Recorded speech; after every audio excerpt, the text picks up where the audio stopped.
backbone of farming, is far from competitive and further from the farmer's needs, especially when interest rates are high, as they are now.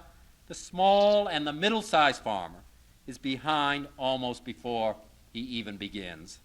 This cannot be permitted to continue.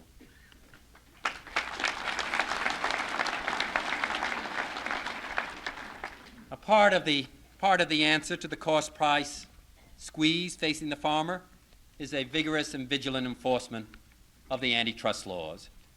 Another, perhaps more fundamental, is an encouragement and assistance to the principle of cooperative action, which the Farmers Union has already done so much to further. The continued growth of institutions like your Central Exchange, which saved you $11 million last year, will be a benefit to us all. And if processing firms can reach back to grow their own raw materials, perhaps family farmers, you can also reach forward together to process what you grow.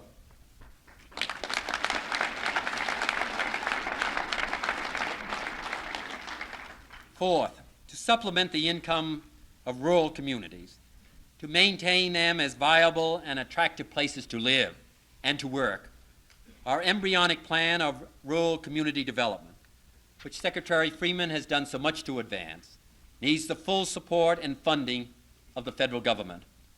Expanded government services, whether for classrooms or sewers, libraries or watersheds, are worthwhile and helpful.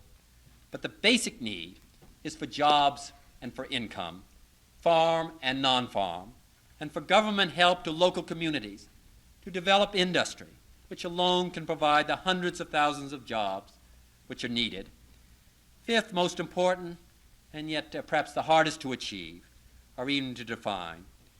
We, you and I, and the people of Harlem and Watts and the factory worker of Detroit and of Gary, the executive in New York City or Washington or Seattle, the college student at Iowa State or at Berkeley, we, all of us.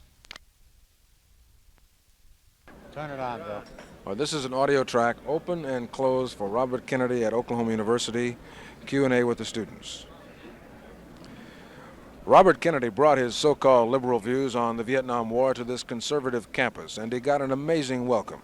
It was obvious the Oklahoma University students disagreed with many of Kennedy's policies, but they loved Kennedy the man.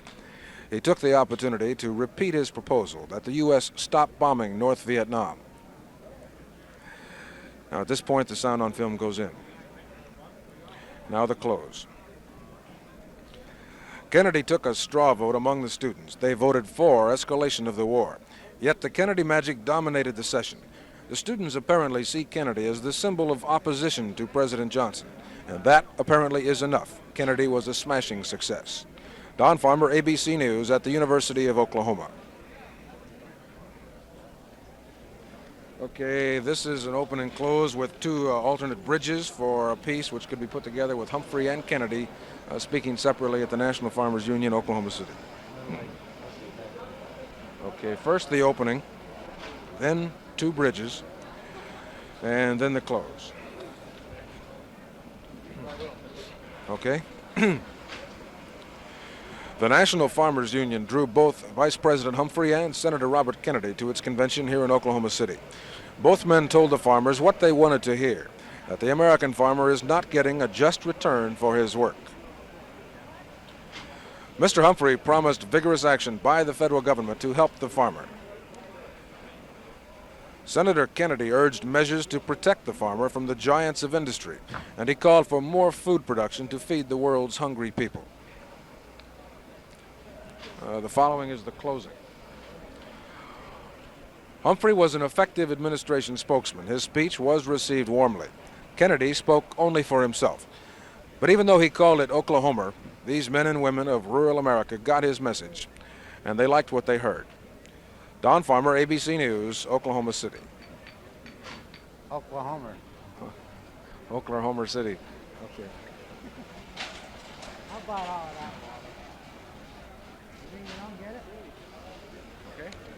Who's going by? To Latin America. Of South Dakota at the piano. Let's have a good song or two. Sweetheart, and I think you'd the Honorable Robert F. Kennedy.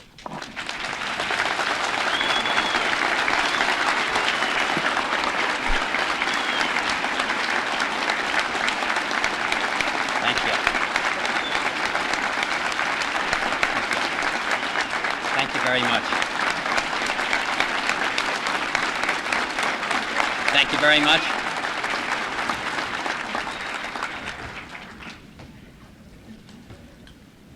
Tony DeShawn, Ed Christensen, George Stone, distinguished officers on the dais, and ladies and gentlemen, I'm very pleased to have this opportunity to speak with all of you.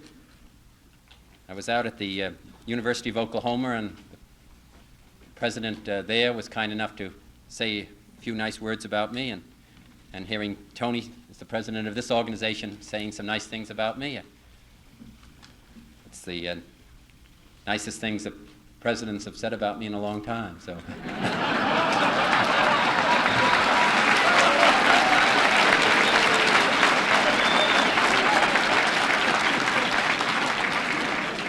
I was pleased with Tony describing my credentials for appearing here.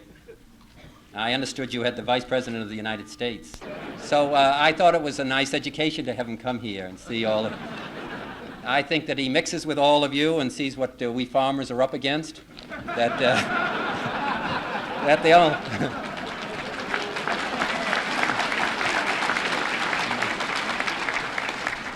Actually, when they think of New York, they think of New York City. But anybody who's, as the Kennedys have, has chased Hubert Humphrey through Wisconsin and Minnesota and out to Colorado and Oklahoma and all of these states, we know something about farming just being with him. So I'm highly honored to be able to share the platform, even though a few hours later than the Vice President of the United States, who has been so committed to so many of the things that the Farmers Union has stood for over a period of time, has been a fighter for liberal causes, and has been a fighter for the farmer in the United States. And so I'm very pleased to be here and be able to be associated with him.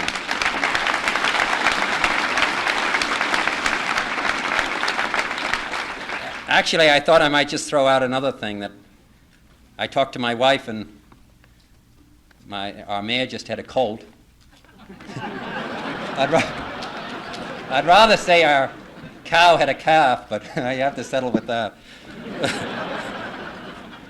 And actually, if you take it on the number and diversity of animals that live in your residence, I really would, if that was the criterion of judging a farmer, I'd be Farmer of the Year.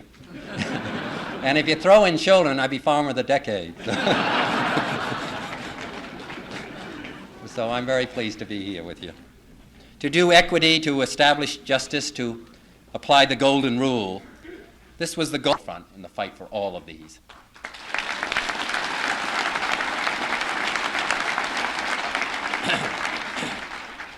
None of these has come easily, but in every battle, you have been there. And as much as any group in the rest of the country, another is that more and more farmers are being driven off the land.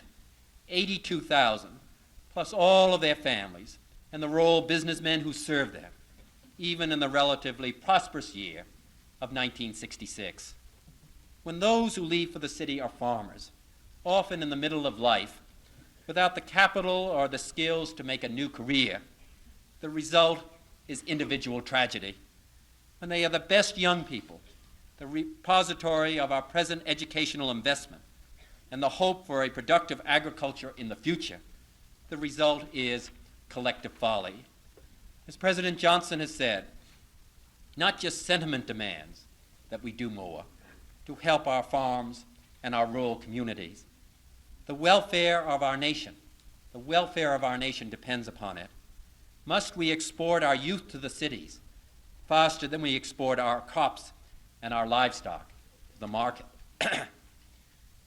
And we should ask as well, must we strip whole states of population while the cities of this nation grow even more congested, less comfortable, and less able to survive? Must we continue to force independent farm families into the general labor pool, destroying the diversity which is America's greatness.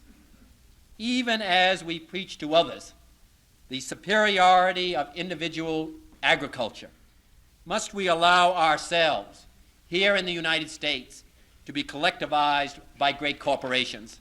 I say no.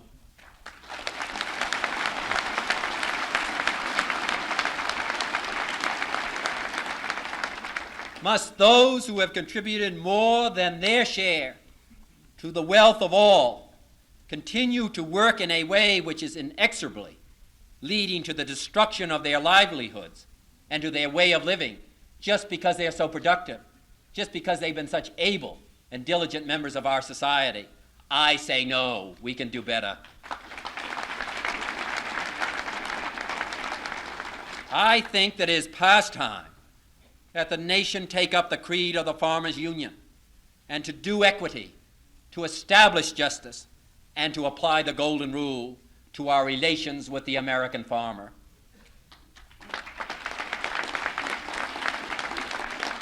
Farmers deserve, and the nation can afford to pay them, a fair price for what they produce.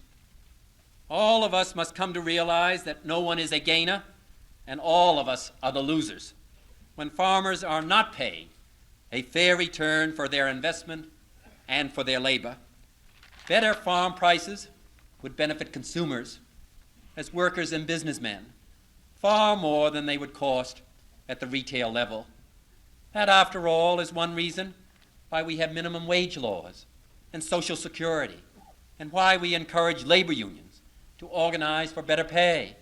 That is why I introduced a bill and was joined by Senator McGovern and a number of others to increase the basic minimum on Social Security to $100 a month and total benefits 50% overall. I think we need this. I think that we need this year.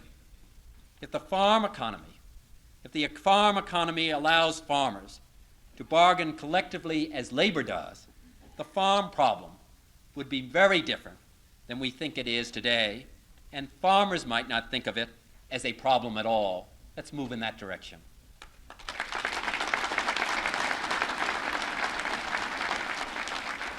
The first aim of our policy amounts, something we haven't done so far.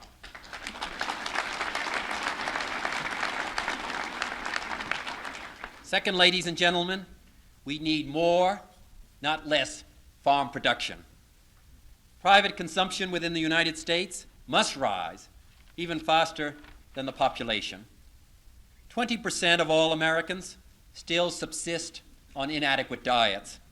Assuring them enough to eat, both through expansion of direct aid like the food stamp and the school lunch programs, and through vastly expanded and improved efforts to eliminate poverty, would also be of great assistance to the farm economy.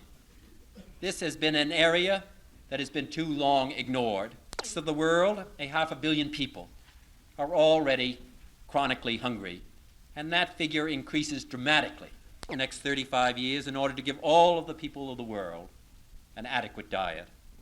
Even with all of the aid that we create.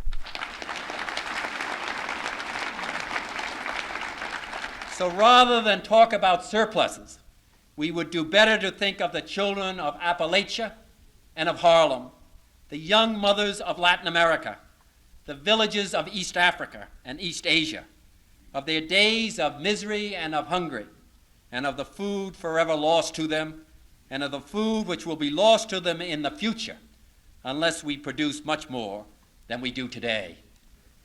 Acres left fallow are to this starving world as consequential as pigs or potatoes plowed under the ground.